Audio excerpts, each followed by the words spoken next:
दोस्तों स्वागत है एक बार फिर से आपको सुविचार यूट्यूब चैनल के अंदर। इसमें हम आपको बताने वाले हैं आज नई कहानी नौलखा के बारे में, जिसके काफ़ी सारे पार्ट हैं जो हमने आज ही पहला पार्ट लॉन्च किया है। उसके बारे में जानने से पहले आपको एक बार चैनल को सब्सक्राइब करना होगा और कहानी का मनोरंजन उठाइए। एक प्रेम कहानी है, रोमांटिक और रोमांच से भरी हुई कहानी है, जिसका आप मज़ा लीजिए। तो चैनल को प्रिय पाठ को आज से मैं नई कहानी शुरू करने जा रहा हूँ। उम्मीद करता हूँ कि मेरी पिछली तीनों कहानियों की तरह ये चौथी कहानी भी आपको बहुत पसंद आएगी। यह अनोखी प्रेम कहानी है जिसका सफ़र बहुत ही उलझा हुआ रहा, जो प्रेम कहानी होकर भी प्रेम से शुरू नहीं होती। पहला भाग नौलखा उलझे रिश्तों को सुलझाती प्रेम कहानी। शुरू या सूरबी, कहाँ गई तू बेटी? जल्दी कर, हम सबको 7 बजे तक निकलना ही होगा।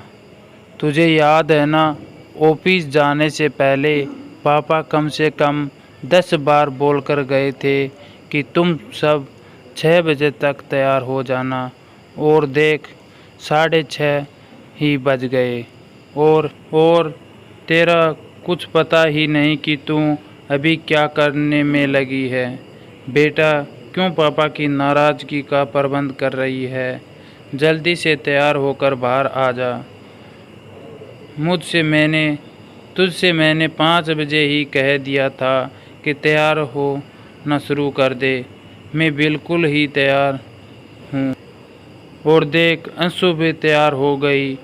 वो तो तेरे से बाद कॉलेज से आई थी, लेकिन अभी तक अपनी मम्मी की बात का सुरभि ने कोई जवाब नहीं दिया।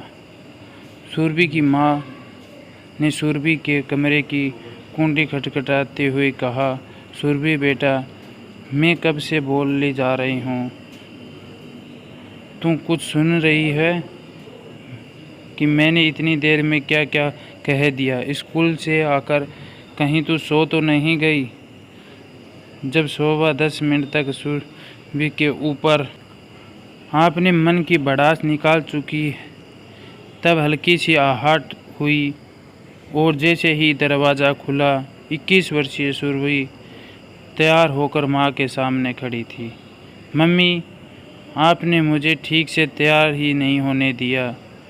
देखा ना, कब से बोली जा रही हूँ। आप सुरभि को तैयार पापा आने ही वाले होंगे। हाँ, तो पापा भी तो आकर तैयार होंगे, उसके बाद ही तो हम सभी शादी में जाएंगे। बेटा, तुझे तो पता है कि तेरे पापा को आकर 5 मिनट भी नहीं लगेगी कि हाथ मुंह धोकर पेट सर्फ पहनकर चल देंगे। मुझे तो लगता है कि ऑटो भी अपने साथ ही लेकर आएंगे। ठीक है मम्मी, यह सब छोड़ो और बताओ मैं कैसी लग रही हूँ। सुबह ने नीचे से ऊपर तक एक बार सुरभि को देखा और अपनी आंखों से काजल निकालते हुए उनके कान के पीछे लगा दिया। बेटा, तू हमेशा की तरह बहुत सुंदर लग रही है, पर इतनी तैयार होने की क्या ज़रूरत है? जब भी किसी फंक्शन में तुम आती है तो मुझे तेरी नज़र उतारनी पड़ती है। पिछली बार याद है जब तिवारी जी के यहाँ गई थी और कैसे आते ही तेरा सर दर्द होने लगा था। मम्मी, वह तो मैं स्कूल के से आकर सीधी शादी में चली गई, आराम नहीं कर पाई, इस वजह से सर दर्द हो रहा था। आपको तो ऐसे लगता है जैसे इस दुनिया में सबसे खूबसूरत आपकी बेटी ही है और सारे ज़माने की नज़र उसी को लग जाती है। सुरभि, तू अभी बच्ची है, समझती नहीं।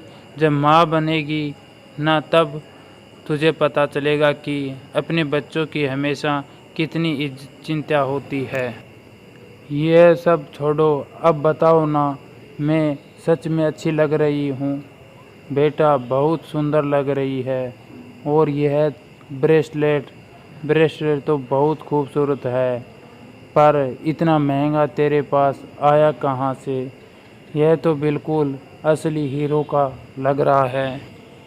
मम्मी, कहा ना, चीज़ों की कीमत पहनने वाले से होती है। जब आपकी बेटी इसे पहनेगी तो यह असली हीरो का ही लगेगा। वैसे मैं आपको बता दूं, यह अमेरिकन डायमंड का है। अभी मेले में ख़रीदा 500 रुपये का। क्या 500 रुपये का? हेलो दोस्तों, आशा है कि आपको कहानी अच्छी लग रही होगी।